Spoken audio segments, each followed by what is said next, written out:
तो electric field from distribution of potential. तो electric potential अगर गिवन है तो वहां पे हम इलेक्ट्रिक फील्ड डिफाइन कर सकते हैं। अब लॉजिक समझना, ये पिछली क्लास में हमने देखा था कि इलेक्ट्रिक फील्ड के अलोंग पोटेंशियल कम होता है, ठीक है। अगर इलेक्ट्रिक फील्ड के अलोंग हम डी डिस्टेंस चलते हैं तो पोटेंशियल डिफरेंस हमें मिलता है माइनस ईडी, मतलब ईडी पोटेंशियल कम हो जाता है अलोंग इलेक्ट्रिक फील्ड। और इलेक्ट्रिक फील्ड के परपेंडिकुलर डायरेक्शन में पोटेंशियल में कोई चेंज नहीं आता है, ठीक।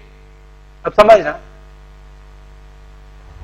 मान लो किसी पॉइंट पर इलेक्ट्रिक फील्ड इस डायरेक्शन में है, ठीक है, हमें नहीं पता कि वो किधर है, बट इस तरफ एग्जिस्ट कर रहा है। अभी हम यहां पर है, इस पॉइंट पर, इस पॉइंट को मैं ए कह देता हूं।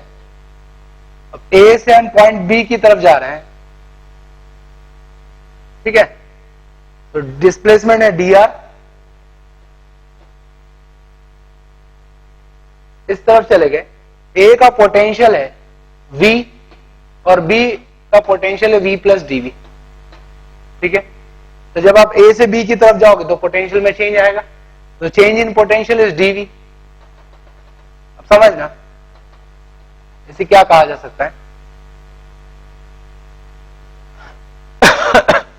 जो इलेक्ट्रिक फील्ड है इसके दो कंपोनेंट है, ठीक है, एक इस लाइन के अलोंग होगा और एक इसके परपेंडिकुलर, ठीक है। एक लाइन के अलोंग हुआ और एक लाइन के परपेंडिकुलर हुआ।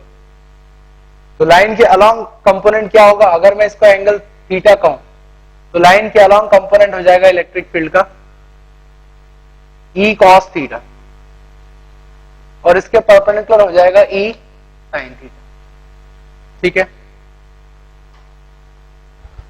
तो इस पर्टिकुलर केस में मैं लिख सकता हूं इलेक्ट्रिक फील्ड की डायरेक्शन में हम चलेंगे तो पोटेंशियल कम होगा।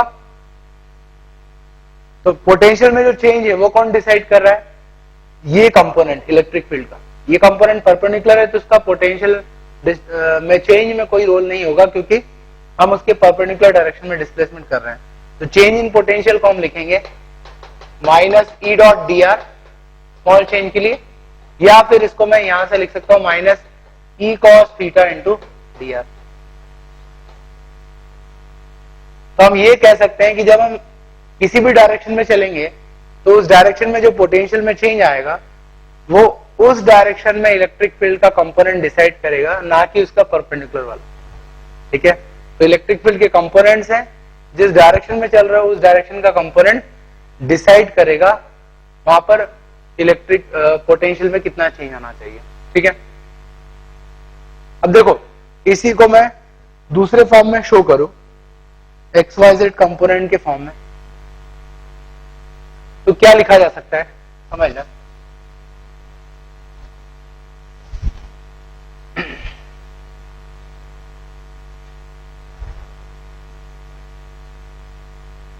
यहां पर है हम अभी, ठीक है, पॉइंट ए पर, ए से बी की तरफ जा रहे हैं, किस डायरेक्शन में, एक्स डायरेक्शन, ठीक है। ये एक्स एक्सिस, डिस्प्लेसमेंट हुआ dx, राइट। एक्स डायरेक्शन में डिस्प्लेसमेंट किया, तो जो पोटेंशियल में चेंज आएगा वो हम नोट कर रहे हैं, यहां पर v पोटेंशियल है और यहां पर v प्लस dv, ठीक है। तो पोटेंशियल में चेंज कौन डिसाइड करेगा, इलेक्ट्रिक फील्ड के तीन कंपोनेंट होंगे x, y और z। तो y और z दोनों डिस्प्लेसमेंट के परपेंडिकुलर हैं, दैट मींस इसके अलोंग जो कंपोनेंट है वो डिसाइड करेगा पोटेंशियल चेंज। तो इलेक्ट्रिक फील्ड के मैं कंपोनेंट लिख देता हूं, इस तरफ होगा Ex, दैट मींस लिखा जा सकता है change in potential is minus Ex into dx।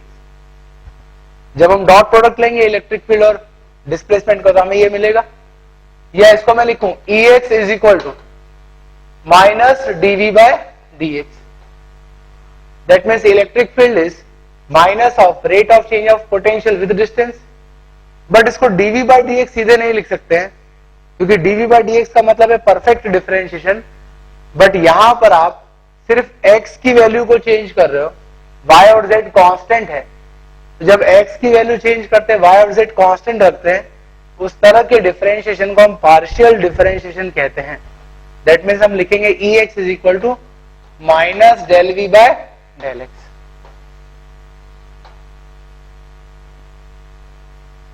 ठीक है, तो अगर आपको x कंपोनेंट चाहिए इलेक्ट्रिक फील्ड का, तो जो पोटेंशियल का फंक्शन है उसको पार्शियली डिफरेंशिएट कर दो विथ रेस्पेक्ट टू x, तो ex मिल जाएगा।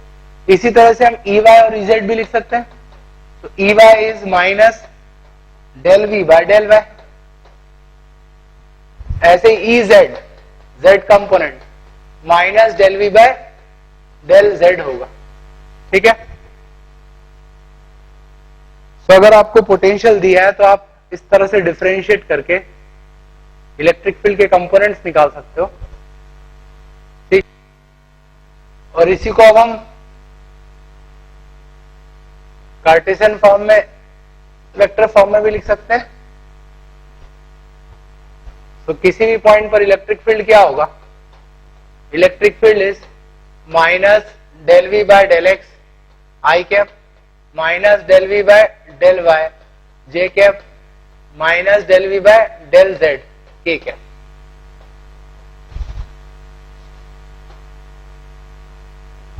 ठीक है, तो जिस तरह से इलेक्ट्रिक फील्ड को इंटीग्रेट करके पोटेंशियल निकाला जाता है, इसके अपोजिट पोटेंशियल दिया है तो आप उसको डिफरेंशिएट करके इलेक्ट्रिक फील्ड निकाल सकते हो। ठीक है, अब समझना, डिफरेंशिएशन का मतलब है rate of change of potential. यहां पे डिफरेंशिएट किया है मतलब rate of change of potential, minus है मतलब जिस रेट से पोटेंशियल कम हो रहा है। दैट मीन्स हम कह सकते हैं electric field at any point is equal to rate at which potential decreases. जब हम कंपोनेंट निकालें तो उस डायरेक्शन में जिस रेट से पोटेंशियल कम होगा उस रेट की बात करेंगे, और जब हम ओवरऑल इलेक्ट्रिक फील्ड निकालेंगे तो उस केस में उस पॉइंट पर जो मैक्सिमम चेंज होगा पोटेंशियल का, उस रेट ऑफ चेंज को ही हम इलेक्ट्रिक फील्ड कहेंगे। ठीक है,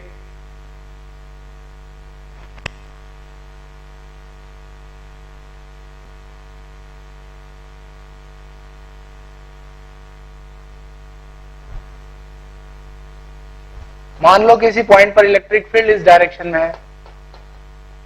ठीक है, अब मैं दो अलग अलग डायरेक्शन में चल रहा हूं और दोनों में रेट ऑफ चेंज निकालेंगे। पहला हम इस तरफ चलें, ये एंगल थीटा है, तो इस डायरेक्शन में रेट ऑफ चेंज क्या होगा? पोटेंशियल का। तो पोटेंशियल का रेट ऑफ चेंज होगा minus del we by del x, जिसकी वैल्यू क्या होगी? Component of electric field along this direction. Right, component इस डायरेक्शन में क्या होगा? ई कॉस थी। तो इस डायरेक्शन में जिस रेट से पोटेंशियल कम हो रहा है वो रेट जो है इस डायरेक्शन में इलेक्ट्रिक फील्ड के कंपोनेंट के बराबर होगा। और जिस तरफ इलेक्ट्रिक फील्ड है अगर उसी डायरेक्शन में हम रेट ऑफ डिक्रीज लेंगे पोटेंशियल का तो क्या होगा? तो इलेक्ट्रिक फील्ड की डायरेक्शन में ही अगर हम चलते हैं तो पोटेंशियल में चेंज क्या आएगा? तो rate of change in potential में minus del we by del R लिख रहा हूं, that is equal to electric field itself, क्योंकि इलेक्ट्रिक फील्ड की डायरेक्शन में ही चल रहा है। तो डेफिनेटली ई जो है वो ई कॉस थीटा से ज्यादा है। दैट मीन्स क्या कहा जा सकता है? पहली बात, किसी भी लाइन के अलोंग जिस रेट से पोटेंशियल कम होगा वो रेट उस डायरेक्शन के इलेक्ट्रिक फील्ड के कंपोनेंट के बराबर होगा। और किसी पॉइंट पर अगर आपको इलेक्ट्रिक फील्ड चाहिए या फिर उसकी डायरेक्शन चाहिए तो क्या करो? उस पॉइंट से आप अलग अलग डायरेक्शन में जाओ। जिस डायरेक्शन में मैक्सिमम डिक्रीज होगा इलेक्ट्रिक पोटेंशियल में, जिस डायरेक्शन में मैक्सिमम डिक्रीज होगा पोटेंशियल में, वो डायरेक्शन में ही इलेक्ट्रिक फील्ड होगा। और जिस रेट से वो डिक्रीज हो रहा है potential, that rate is equal to electric field at that point. समझ गए? तो अब आप लिख सकते हो electric field at any point is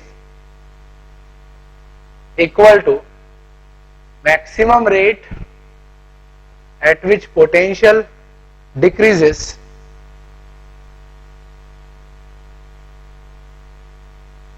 is equal to maximum rate at which potential decreases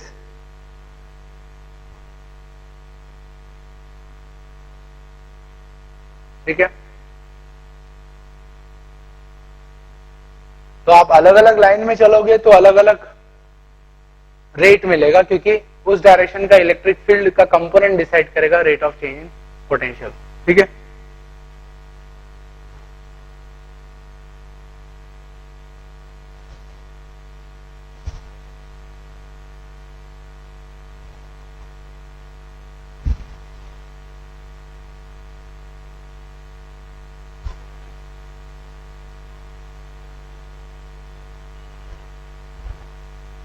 तो एक एग्जांपल लेते हैं।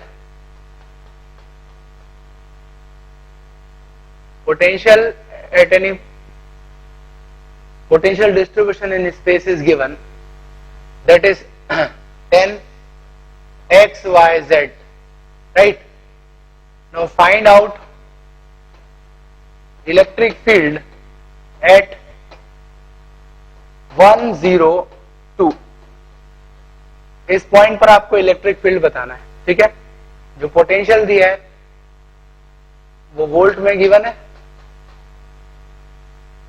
और जो पॉइंट के कोऑर्डिनेट्स हैं वो मीटर में। क्या करना है इसमें पहले हम कंपोनेंट ले लेंगे इलेक्ट्रिक फील्ड के। एक्स डायरेक्शन में कंपोनेंट होगा minus del we by del x, minus del we by del x.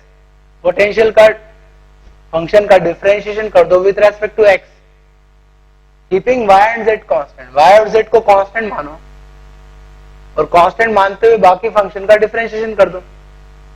तो अगर y z कांस्टेंट हो गया तो इस फंक्शन में क्या क्या कांस्टेंट हो जाएगा, 10 y और z ये पूरा कांस्टेंट है इनटू x, तो x का डिफरेंशिएशन 1 हो जाएगा, बाकी बचा हुआ लिख दो। तो 10 y z, ठीक है। ऐसे ही y कंपोनेंट, तो y के रेस्पेक्ट में डिफरेंशिएट करना है, x और z कांस्टेंट रखना है, तो ये हो जाएगा माइनस 10 xz और z कंपोनेंट हो जाएगा माइनस 10 xy, ठीक है। तो इलेक्ट्रिक फील्ड का जो फंक्शन आएगा वो हमें मिलेगा minus 10 xy i cap, sorry y z i cap plus x z j cap plus x y k cap. तो इलेक्ट्रिक फील्ड का फंक्शन है। जनरल फंक्शन निकाल लिया, अब आपको इलेक्ट्रिक फील्ड कहां निकालनी है, किस पॉइंट पर निकालनी है। पॉइंट के कोऑर्डिनेट दिए 1 0 2, उसकी वैल्यू रख दो तो इलेक्ट्रिक फील्ड मिल जाएगा आपको, ठीक है ना। तो इलेक्ट्रिक फील्ड इज